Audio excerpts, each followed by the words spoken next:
आज का निबंध का टॉपिक है भारत में कृषि व किसानों की समस्या। पहले ही बताया हूँ, जो हमने ऐसे दिया है उसमें आप इंट्रो और कंक्लूज़न जो है निष्कर्ष में थोड़ा बहुत चेंजेस अपने हिसाब से कर दीजिएगा, थोड़ा रोचक बनाइएगा। बाकी आप इस निबंध को पूरा तैयार कर लीजिए।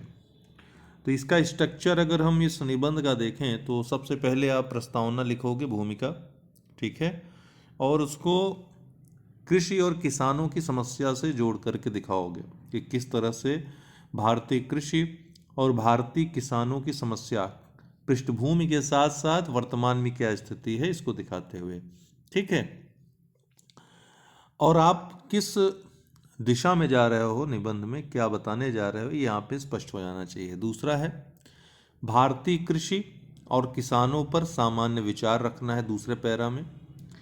तीसरा पैरा विकास के साथ कृषि का क्या, जब भारत में जो विकास हुआ स्वतंत्रता के बाद, तो कृषि की क्या स्थिति उसके साथ रही, क्या विकास के साथ कृषि का भी विकास हुआ, किसानों का भी विकास हुआ तो कितना हुआ, नहीं हुआ तो क्यों नहीं हुआ, ये सब यहाँ पे बताएंगे समस्याओं के साथ। फिर आधुनिक युग में जो कृषि है उसकी प्रासंगिकता, उसकी उपयोगिता, ठीक है, और किस तरीके से विश्व भर में, अगर एक बार उदाहरण भी हम दे लेंगे कि कैसी कृषि चल रही, कृषि कितना फ्रूटफुल है, या किसानों की समस्याओं को किस तरह से समाधान किया जा सकता है आधुनिक काल में, किसान कृषि से भी किस पहले की तरह किस तरह से प्रॉफिट पा सकते हैं।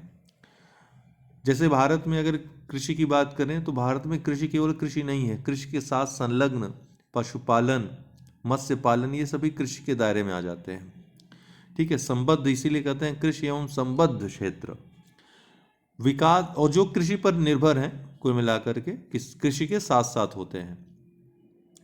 विकास के अन्य तत्वों से कृषि का संयोजन, अन्य जो विकास के तत्व हैं, उद्योग आदि हैं, कृषि पर किस तरह निर्भर हैं। शहरीकरण कृषि पर कैसे निर्भर है, शहर के लोग कृषि पर कैसे निर्भर हैं, ठीक। भूमंडलीकरण का जो वैश्वीकरण का युग है उसमें कृषि का स्वरूप क्या है ये बताते हुए, और किसानों के साथ क्या क्या समस्याएं हैं इनके समाधानों को बताते हुए, कृषि और किसान समस्या बता ली, फिर समाधान बताना है, और फिर उसके बाद उपसंहार में आएंगे। तो ये स्ट्रक्चर होगा पूरे आपके निबंध का ठीक है। तो आप भूमिका को कैसे लिखेंगे या निबंध की आपकी कैसी दशा होगी उस पर हम थोड़ा सा कुछ बातें आपको बताना चाहते हैं, वहां से आप ले सकते हो कई तत्वों को। जैसे यहां पर दिया है, अन्न उगाता किसान पर भूखा मरता है, खेत सींचता लहू से पर कर्ज में डूबा रहता है। अब सभी यही लिखोगे तो एग्जामिनर समझ में आ जाएगा, कई जगह से पढ़ें आप। तो यहाँ पर क्या करेंगे, थोड़ा अलग करेंगे। अलग कैसे करेंगे, तो आपको पता है कि भारत में जो कृषि रही है वो केवल जीविका का साधन नहीं रही है। थोड़ा सा मार्मिक तरीके से लिखेंगे इसको, कृषि केवल जीविका का साधन नहीं रही है बल्कि सांस्कृतिक जो जीवन है और आर्थिक जीवन है व्यक्ति का यहाँ के, ठीक, तो सामाजिक और आर्थिक जीवन का सबसे प्रभावी सूत्र के रूप में कृषि रही है।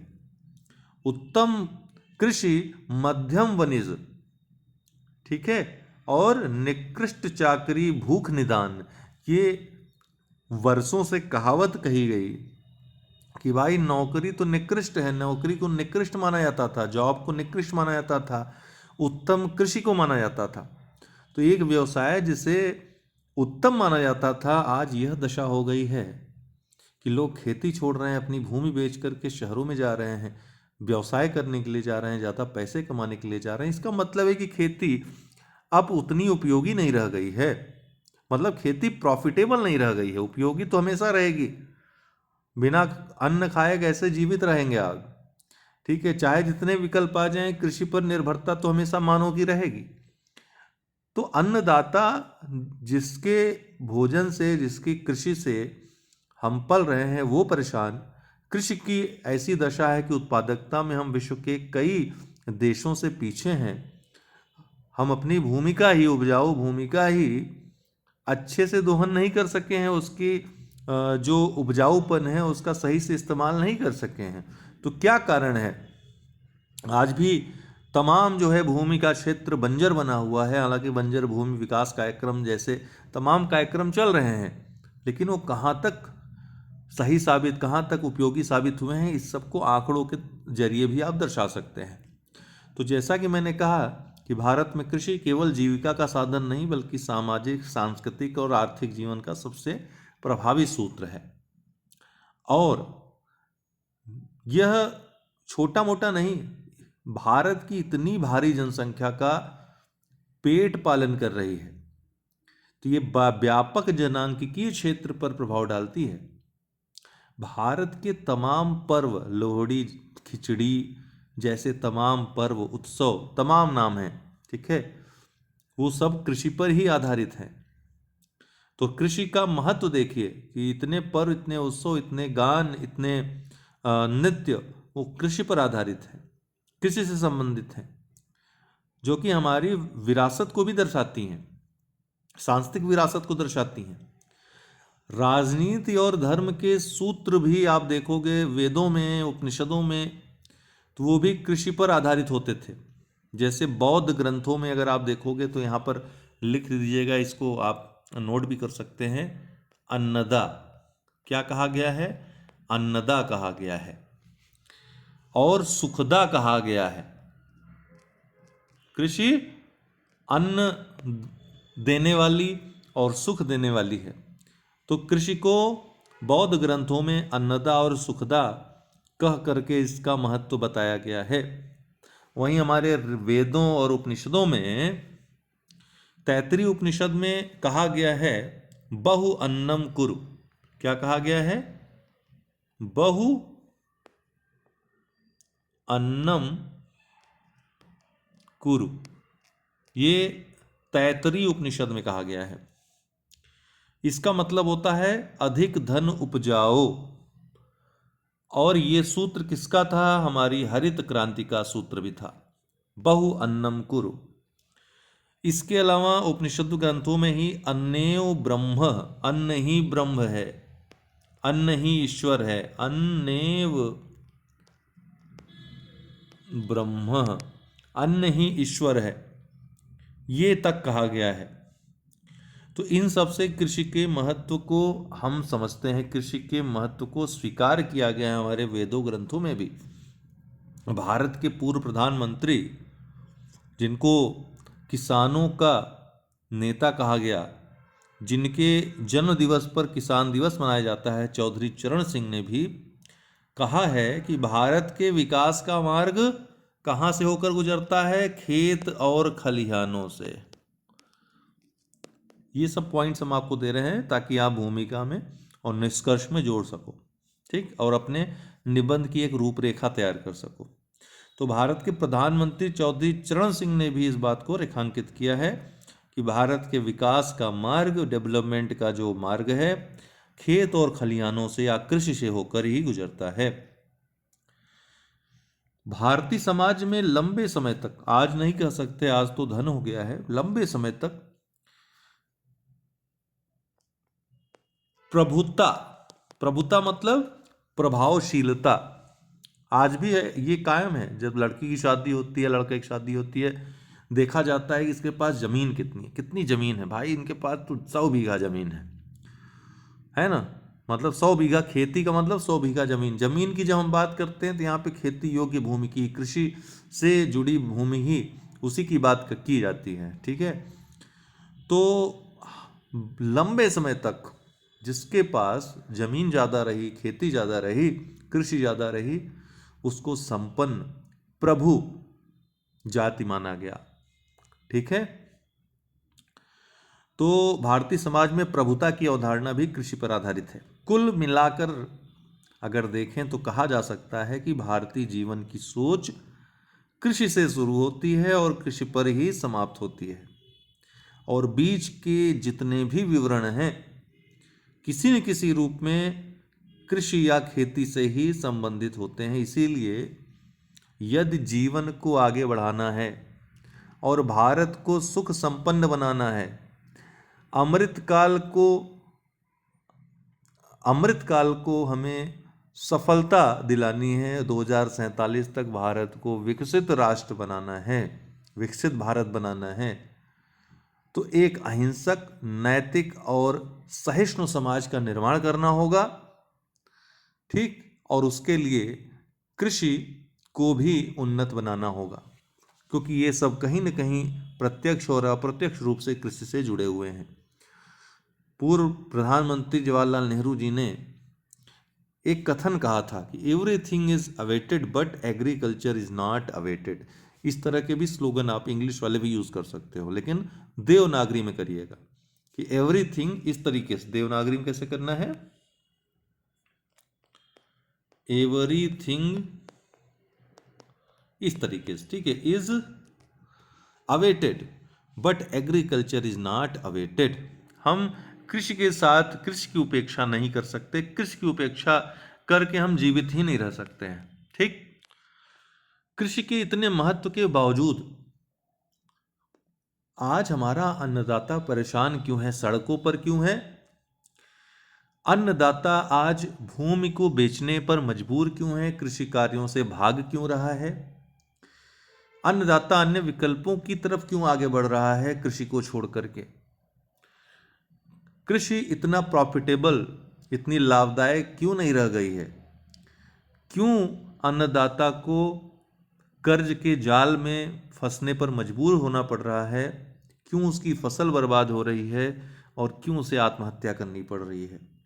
ये इस तरह के प्रश्न भी आप चाहो तो भूमिका में कर सकते हो और आगे जाकर के आप उत्तर, हर एक पैरा में एक एक प्रश्न के उत्तर देते जाओगे। ये भी बहुत अच्छा एक तरीका होता है निबंध लिखने का।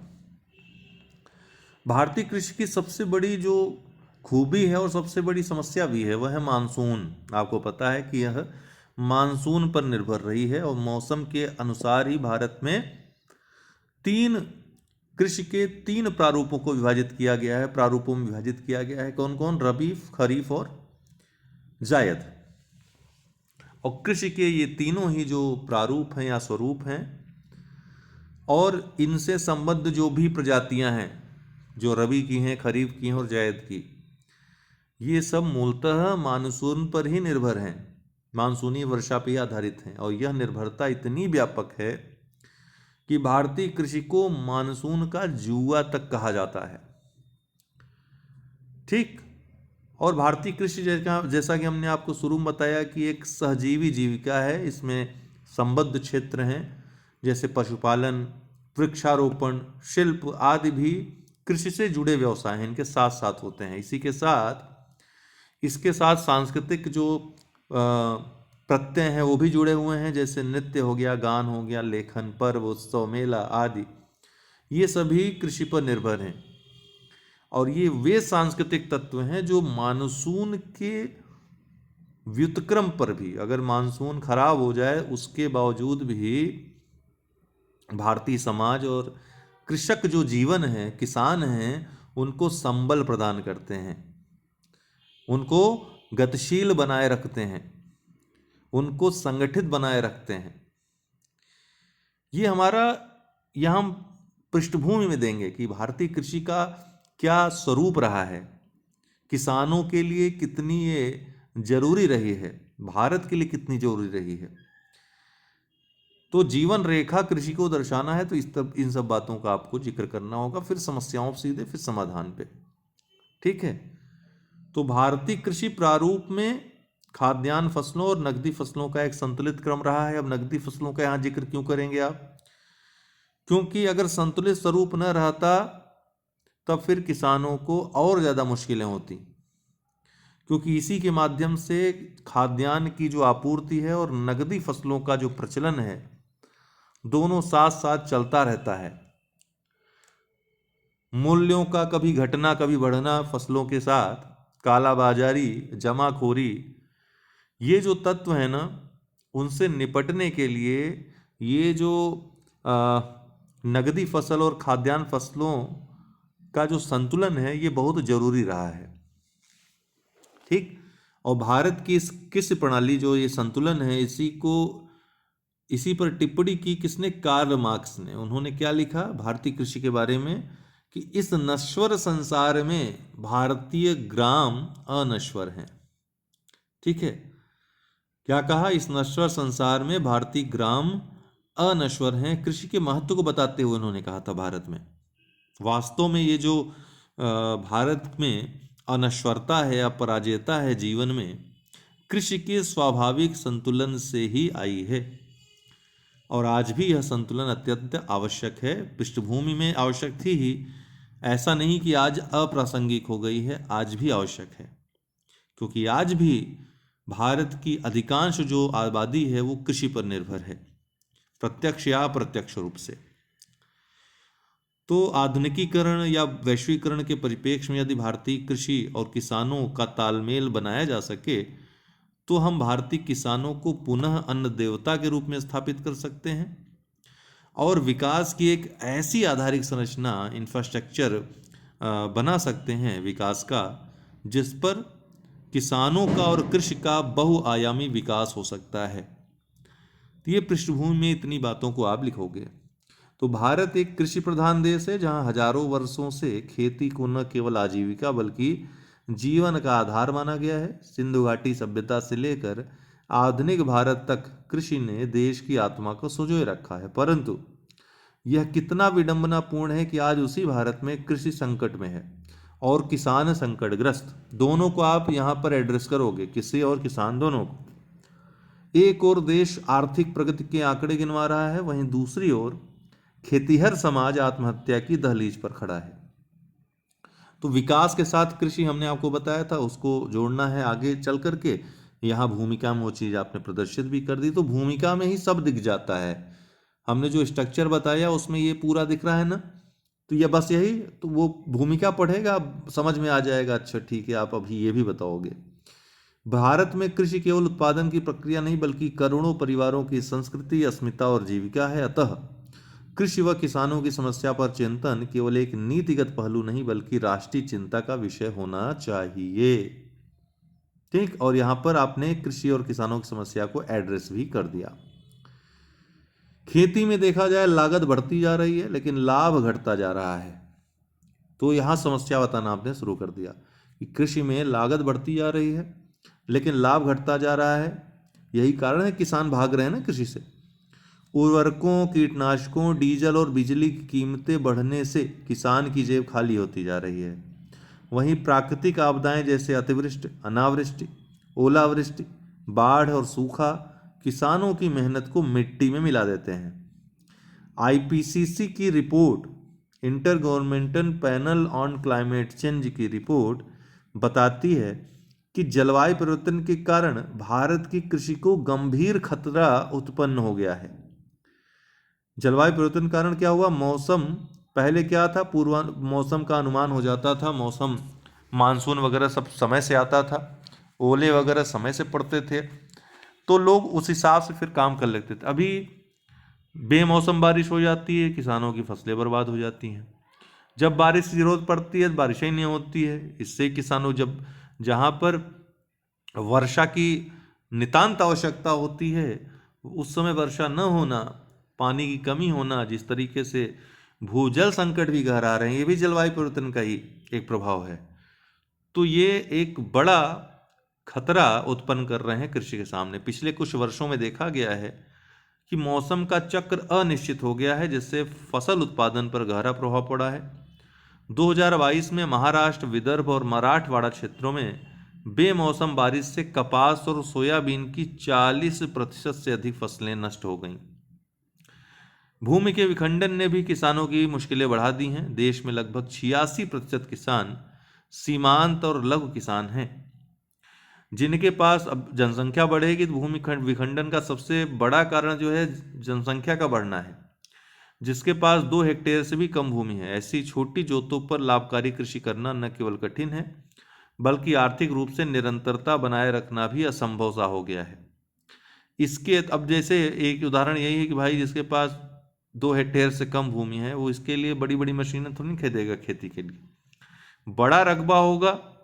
इसीलिए सहकारी खेती की बात हो रही है कि सब किसान मिल करके एक बड़े रकबे पर खेती करें एक साथ मिल करके, बाद में उत्पादन के बाद प्रॉफिट को बांट लें जो भी है।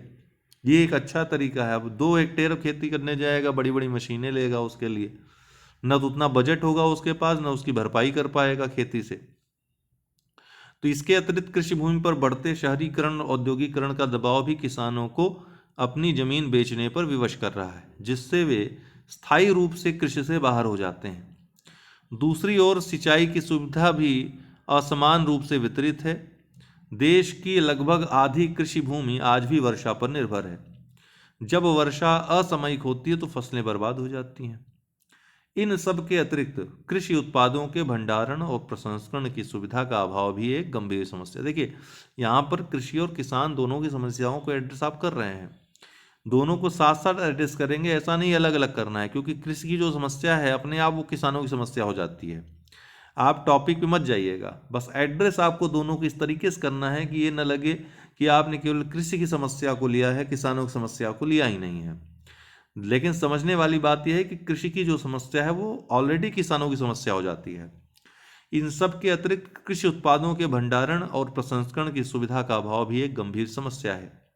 सरकार इसलिए फसल बर्बाद भी काफ़ी हो जाती है, उसका प्रॉफिट नहीं मिल पाता किसानों को।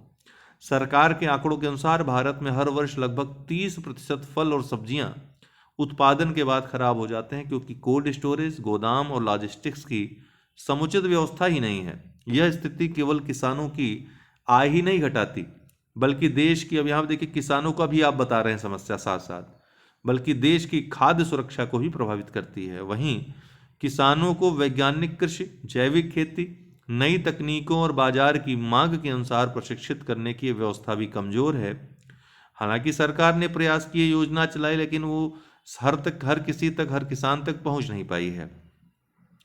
अधिकतर किसान अब भी पारंपरिक कृषि करते हैं और आधुनिक तकनीक ज्ञान से वंचित हैं।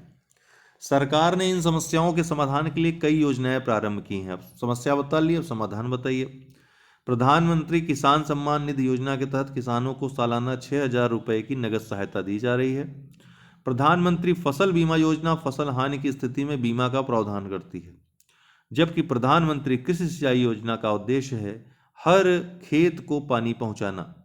ई नैम योजना के माध्यम से किसान को डिजिटल मार्केटिंग का अवसर प्रदान किया जा रहा है। बड़े बड़े मार्केट से किसानों को डायरेक्ट जोड़ा जा रहा है, ताकि बिचौलियों की भूमिका को सीमित किया जा सके। सॉइल हेल्थ कार्ड योजना किसानों को उनकी भूमि के अनुसार उर्वरक के सही उपयोग का सुझाव देती है, परंतु इन योजनाओं का लाभ हर किसान तक नहीं पहुंच पा रहा है, जिसका मुख्य कारण है योजनाओं की जानकारी का अभाव, आवेदन प्रक्रिया की जटिलता और स्थानीय स्तर पर व्याप्त भ्रष्टाचार। समस्या केवल योजनाएं बनाने की नहीं, उन्हें प्रभावी रूप से लागू करने की है। आवश्यकता है कि इन योजनाओं को पंचायत स्तर तक सरल, पारदर्शी और डिजिटल माध्यमों से पहुंचाया जाए। किसानों को लाभार्थी नहीं बल्कि सहभागी बनाया जाए। मोस्ट इंपॉर्टेंट पॉइंट, इसको आप इस तरह के पॉइंट्स अंडरलाइन भी करिएगा। उनका प्रशिक्षण और सशक्तिकरण किया जाए, ताकि वे योजनाओं का लाभ समझकर उनका यथोचित उपयोग कर सकें। इसके लिए कृषि विज्ञान केंद्रों की भूमिका अत्यंत महत्वपूर्ण हो सकती है।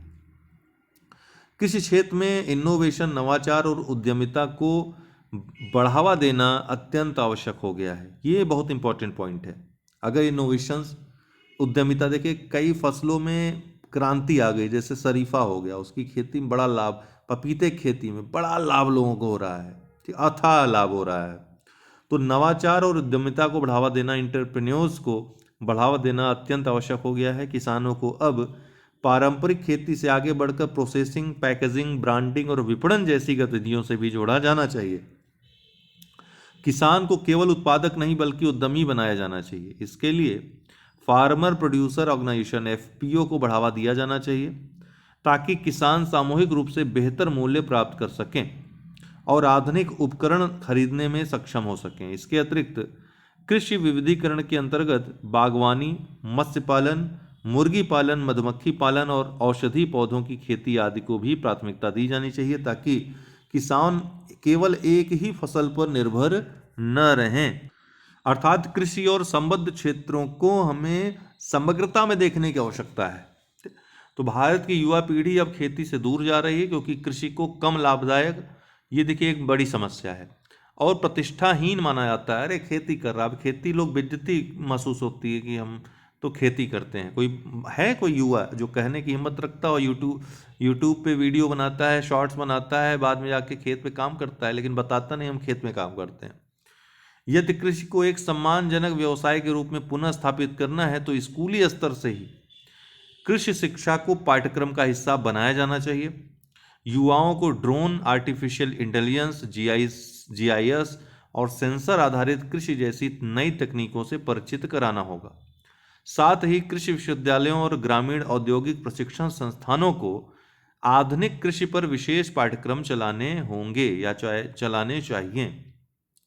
यहाँ यह भी उल्लेखनीय है कि भारत की अर्थव्यवस्था का आधार कृषि है। जब कृषि संकट में होती है तो उसका प्रभाव संपूर्ण राष्ट्र पर पड़ता है। इसलिए कृषि को प्राथमिक क्षेत्र न मानकर राष्ट्रीय अभियान के रूप में विकसित करना होगा। तो यहाँ इसका मतलब है कि आप अपने सुझाव दे रहे हैं, क्या सुधार हो सकते हैं। नीति आयोग की रिपोर्ट बताती है कि यदि भारत 2027 तक किसानों की आय दोगुनी करना चाहता है तो सरकार को कृषि क्षेत्र में जीडीपी का कम से कम 4% व्यय करना होगा। कृषि क्षेत्र में कितना? जीडीपी का कम से कम 4%। साहित्य ने भी किसानों की पीड़ा को बार बार स्वर दिया है। प्रेमचंद की कहानियों में होरी का जीवन आज भी हर भारतीय किसान की व्यथा को प्रतिबिंबित करता है। केदारनाथ अग्रवाल लिखते हैं, सुनो कृषक, धरती के वीर, तुम ही तो जीवन के पीर, तुम ही से हरियाली आती, तुमसे ही चलती है सृष्टि की रीत। यह सच है कि कृषि भारत की आत्मा है और किसान उसकी धड़कन। कितनी अच्छी लाइन है। जब किसान पीड़ित होता है तब देश की चेतना भी घायल होती है। अतः कृषि संकट का समाधान केवल योजनाओं या घोषणाओं से नहीं बल्कि गहन संवेदना, सतत संवाद और संरचनात्मक सुधार से ही संभव है। यदि भारत को आत्मनिर्भर बनना है तो सबसे पहले उसके किसान को आत्मनिर्भर बनाना होगा। इसलिए अब समय आ गया है कि हम जय जवान जय किसान के नारों से आगे बढ़ें और सशक्त किसान समृद्ध भारत की अवधारणा को साकार करें। क्या सशक्त किसान समृद्ध भारत की अवधारणा? हमें अपने अन्नदाता को केवल खाद्यान्न उत्पादक नहीं बल्कि एक सम्मानित नागरिक, एक योग्य उद्यमी और राष्ट्र निर्माता के रूप में स्थापित करना होगा। तो जिसके पसीने से उगता स्वर्ण उसे ना मिले जीवन का मर्म, ऐसे भारत का न हो स्वप्न, किसान बने देश का गौरवव्रत। ये आप लिख सकते हैं लास्ट में लाइन, एक बेहतर कंक्लूजन हो जाएगा। आप और भी कंक्लूजन अपने हिसाब से भी लिख सकते हैं। तो आप यहाँ पे समस्या बताते गए, कृषि का अन्य आर्थिक जो तंत्र है, कृषि को अकेला नहीं छोड़ना है। कृषि का एकाकीपन सबसे बड़ी समस्या है कि उससे अकेला छोड़ दिया गया है, तो इसको दूर करना होगा, अन्य आर्थिक तंत्रों से जोड़ना होगा। और इसके लिए विज्ञान, ट्रेड, बैंकिंग व्यवस्था, इन सब के मध्य एक संतुलन बनाना होगा। और कृषि उत्पादों की जो ओपन मार्केट बिक्री है उसको प्रोत्साहित करना होगा, लगातार प्रोत्साहित करना होगा। हर किसान को पता होना चाहिए कि उसके अनाज का सबसे अच्छा दाम कहाँ मिलेगा, उसे सबको पता होना चाहिए। तभी हम इस समस्या से कृषि और किसानों को दोनों को निजात दिला सकेंगे। विश्व के जिन क्षेत्रों में किसानों की स्थिति ऐसी है जो हमने बताया कि अन्य आर्थिक तंत्रों से जुड़ाव है अच्छा खासा, किसानों को पता है कि भाई कहाँ हमको सबसे बेस्ट प्राइस मिलेगा, आप समझ लीजिए कि कृषि वहाँ अत्यंत लाभकारी आर्थिक क्रिया में है। आज भी अमेरिका, फ्रांस, रसिया आदि हो गया, इस बात को भी आप यहाँ मेंशन कर सकते हैं। इसके अलावा जो समस्या हमने बताई है कि भारतीय कृषि अत्यंत पारंपरिक तरीके से की जाती है, पारंपरिक साधनों से की जाती है। ठीक है, या तो किसान अवेयर नहीं, या तो उनके पास वो सुविधा पहुंच नहीं पाती है, या भ्रष्टाचार के कारण। और इसी वजह से उत्पादकता भी बहुत कम है एग्रीकल्चर की। और यही कारण है कि उत्पादकता कम है तो उसका जब उत्पाद कम होगा तो निश्चित रूप से लाभ किसानों को कम हो जाएगा। और इसके अलावा लाभकारी बाजार उनका अभाव है, या तो उनको मालूम ही नहीं है कहाँ बेस्ट उनको मिलेगा प्राइस। नगदी फसलों के साथ हमने बताया कि उनके दाम में जो उतार चढ़ाव होता है उस किसान पता नहीं कर पाते हैं। कालाबाजारी और अन्य भ्रष्टाचारों को या जो उद्योगपति हैं या बड़े किसान हैं वही लाभ ले पाते हैं, छोटे किसान लाभ नहीं ले पाते हैं उसका। किसानों को पता ही नहीं रहता कब किसका दाम बढ़ेगा, वो उनको जो दाम बेचारों को मिलता है वो उसमें बेच देते हैं। बाद पता चलता है कि दाम बढ़ गया, उस समय उनके पास फसल ही नहीं रहती। तो ये भी बड़ी समस्या है। तो ये आप समझिएगा कि भारत में कृषि अगर, हाँ, इसके अलावा भारत में अगर अनुसंधान की बात करें एग्रीकल्चर में, और कृषि विज्ञान केंद्रों की बात करें, हर जिले में आप जाइए, ढूंढते ही रहिए, किसानों को पता ही नहीं है, तो वो बहुत कम है। अन्य देशों की अपेक्षा अगर चाइना आदि में देखें तो गली गली में आपको मिल जाएंगे कृषि विज्ञान केंद्र जैसे केंद्र, लेकिन भारत में नहीं है। ठीक है। और हम बार बार भारत को एक कृषि प्रधान देश कहते हैं, लेकिन अगर कृषि विश्वविद्यालय देखें तो कितने हैं भारत में, कितने हैं बताइए। आप चाइना से अगर तुलना कीजिए, नगण्य हैं, ढूंढे नहीं मिलते हैं कृषि विश्वविद्यालय भारत में, बहुत कम है मतलब। और थोड़े बहुत जो शोध होते भी हैं ICAR वगैरह और अन्य संस्थाओं के साथ, जैसे अभी इसरो भी मिलकर के काम कर रहा है, कुछ कई तकनीक पर काम कर रहा है, लेकिन बहुत कम एग्जाम्पल हैं ऐसे। और अगर कुछ शोध होते हैं तो वो किसानों तक नहीं पहुंच पाते हैं, बस वो शोध तक ही सीमित रह जाते हैं, प्रयोगशालाओं तक ही सीमित रह जाते हैं। तो ये सब हम आपको पॉइंट्स दे रहे हैं, इनको आप ऐड कर सकते हैं। और किसान अज्ञानता के कारण भी नहीं जान सकते हैं इन सब चीज़ों को, इतनी टेक्निकलिटीज़ होती हैं इसमें, डरते हैं कि इसका यूज़ करें कि ना करें, कहीं ऐसा ना हो कि कर्ज हमारा वो खराब हो जाए। तो विश्वास की भी कमी है यहाँ पे। ठीक है ना। तो संदिग्धता की स्थिति ये भी दूर करनी होगी, ये भी एक दूर करने का प्रयास करना होगा। इसके अलावा आप महिलाओं से जोड़कर भी इसको रख सकते हो कि महिलाओं की सर्वाधिक जो श्रम शक्ति होती है कृषि में महिलाओं की होती है, इसलिए कृषि को सशक्त बनाना महिला सशक्तिकरण का मूल मंत्र हो सकता है। इसको भी महिला सशक्तिकरण से, यहाँ तो डायमेंशंस आपको इस तरह से ढूंढने हैं, क्या डायमेंशन ढूंढने हैं। और एग्रीकल्चर से जुड़ी जितनी भी क्रांतियां हैं, हरित क्रांति, नीली क्रांति, पीली क्रांति, भूरी क्रांति, श्वेत क्रांति, इन सब को मिलाकर के समन्वयित रूप से इंद्रधनुषी क्रांति की अवधारणा को आगे ले जाने की आवश्यकता है, ताकि इनके इम्प्लीमेंटेशन, क्रियान्वयन और नीति निर्माण में परस्पर संयोजन किया जा सके, अलग अलग न किया जाए। ठीक है, एक ही फ्रेमवर्क के तहत इनका विकास किया जाए, ताकि समग्रता में किसानों को और कृषि को फायदेमंद बनाया जा सके, इनका उन्नयन किया जा सके। इसके साथ साथ कृषि के लिए जरूरी अन्य चीजें जैसे हैं उर्वरक, मृदा संरक्षण, जल संरक्षण, ठीक है, वाटर शेड मैनेजमेंट, इन सब को भी बढ़ावा देने की आवश्यकता है। सिंचाई के संसाधनों को विकसित करने की आवश्यकता है। ठीक है, विद्युत को हर जगह पहुंचाने की आवश्यकता है। सिंचाई के साधन हो गए, विद्युत नहीं है तो सौर, जो प्रधानमंत्री जो कुसुम योजना है उसका भी यहाँ पर आप जिक्र कर सकते हैं, जिसमें सौर ऊर्जा के माध्यम से किसानों को लाभ प्रदान करने की कोशिश की गई है। एक अच्छी योजना है, उसका आप जिक्र कर सकते हैं। उर्वरक में एक राष्ट्रीय फर्टिलाइजेशन पॉलिसी और नेशनल सीड प्रोजेक्ट तैयार किया जा सकता है व्यापक रूप से, जिसमें जो क्षेत्रीय इकाइयाँ हैं उनके साथ बेहतर तालमेल के साथ कार्य करने की क्षमता हो। ऐसा ना हो कि आपसी जो है टकराहट हो उनके मध्य। तो जो भी हो, इन संरचनाओं का विकास करना, ग्रामीण क्षेत्रों में कृषि आधारित जो संरचनाएं हैं उनका विकास किया जाए। जैसे हमने बताया आपको कि भंडारण की व्यवस्था की जाए, ठीक, कूलिंग जो फार्म्स हैं उनकी व्यवस्था की जाए। तो ये सब बहुत ज़रूरी हैं, तभी हम अपने लक्ष्य तक पहुंच सकते हैं। अभी कुछ समय पहले ड्रोन दीदी योजना है, उसका भी जिक्र कर सकते हैं आप। प्रशिक्षण देकर इस तरीके से ड्रोनों का भी इस्तेमाल, प्रौद्योगिकी के इस्तेमाल को बढ़ावा दिया जा सकता है।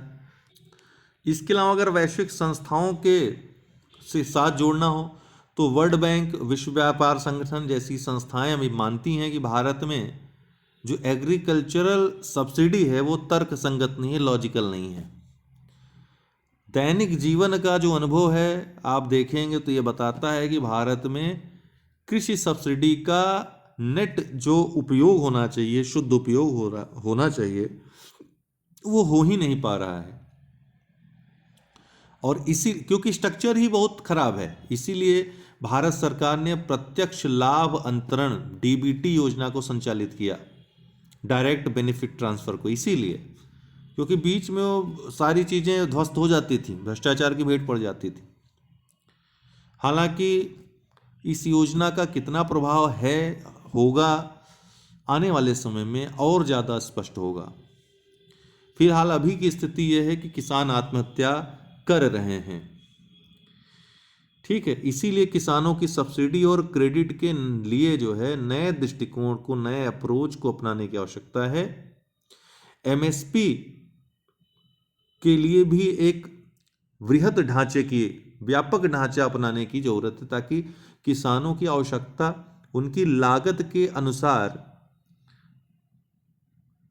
और जो महंगाई है उसको देखते हुए उन्हें प्रॉफिट मिल सके, न कि सिर्फ उत्पादन की लागत देखा जाए, ये भी देखा जाए महंगाई कितनी है, क्या उनके लिए वो प्रॉफिटेबल हो रहा है, क्या वो सरवाइव कर पाएंगे खेती में। तो इन सब चीज़ों पर भी साथ साथ स्ट्रक्चरल चेंजेस पर विचार करना होगा सरकार को। एक उपाय इसमें से ये भी हो सकता है कि कृषि को एक राष्ट्रीय उद्योग के रूप में मान्यता दे दी जाए, जिसका स्वामित्व प्रत्येक किसान को दे दिया जाए और प्रत्येक किसान को उसकी उत्पादकता के आधार पर हर माह नियमित रूप से सीमित क्रेडिट उपलब्ध करवाई जाए। ये एक हम आपको बता रहे हैं कि ये भी उपाय हो सकता है। और ये जो क्रेडिट, ये धन होगा, इससे वह अपने दैनिक व्यय, बच्चों की शिक्षा, चिकित्सा आदि का प्रबंध करे। इससे क्या होगा कि उसका विश्वास, उसका जो खेती से उसका हट रहा है ना, पूरा वो खेत बेचकर चला जा रहा है, भूमि बेचकर चला जा रहा है, खेती से दूर भाग रहा है, वो नहीं होगा। तो इस प्रकार ग्रामीण जीवन में तेजी से गतिशीलता आएगी, मोबिलिटी आएगी, जो भारतीय कृषि के पुनरुद्धार के लिए अधिक कारगर होगा। जब किसान देखेगा भाई सारी सुविधा मिल ही रही है, तो खेती करने में क्या दिक्कत है, चिकित्सा की सुविधा हो रही है, बच्चों की शिक्षा हो रही है, दैनिक व्यय भी हो जा रहे हैं, तो फिर खेती करते हैं, क्या दिक्कत है। इसमें नाबार्ड, भूमि विकास बैंक, कोऑपरेटिव बैंक्स, ग्रामीण बैंक, इनको बहुत ज़्यादा गतिशील बनाना होगा, इनकी वित्तीय शक्तियों को बढ़ाना होगा, तब जाकर कृषि एक लाभकारी सौदा होगा और हमारा किसान सुखी और संपन्न होगा और कृषि के प्रति लोगों का आकर्षण बढ़ेगा। एक हाड़ मास वाले किसान की जो पारंपरिक छवि बनी हुई है, उसके स्थान पर एक स्वस्थ और सुखी किसान की छवि बन पाएगी और यहीं से भारत का एक नया अवतार होगा। तब किसान की जो झोपड़ी है टूटी नहीं, राजमहल कहलाएगी। भारत की हर समस्या को इस तरीके से दूर किया जा सकता है। ठीक है, और एक बात और है, अन्य समस्याओं को अगर साथ में लिया जाए तो अन्य समस्याओं को दूर करने के लिए इंतजार किया जा सकता है, लेकिन किसान की समस्या को दूर करने के लिए इंतजार नहीं किया जा सकता है। इसमें आप अटल बिहारी वाजपेयी जी के नारे को भी लिख सकते हो, जय जवान जय किसान जय विज्ञान। तो किसानों को विज्ञान के साथ भी जोड़ना होगा। इसकी आपने चर्चा की थी, तो इससे भी आप मतलब ये एक पॉइंट और भी ऐड कर सकते हैं आप। तो किसान और कृषि से संबंधित जो भी आपका ऐसे आएगा, हमने जितने पॉइंट्स आपको बताए हैं, ठीक, वो सब इसमें आप यूज कर सकते हो। कैसा भी निबंध है, एक निबंध यह आपका फिक्स है, आना ही आना है। तो इसको कई बार पढ़ लीजिएगा, अपने से लिखने का प्रयास करिएगा। बाकी आपको ग्रुप में हम बताएंगे ही, मैम बताएंगी ही आपने कैसा लिखा है। ठीक, अगर कोई कंफ्यूजन हो तो पूछ सकते हैं।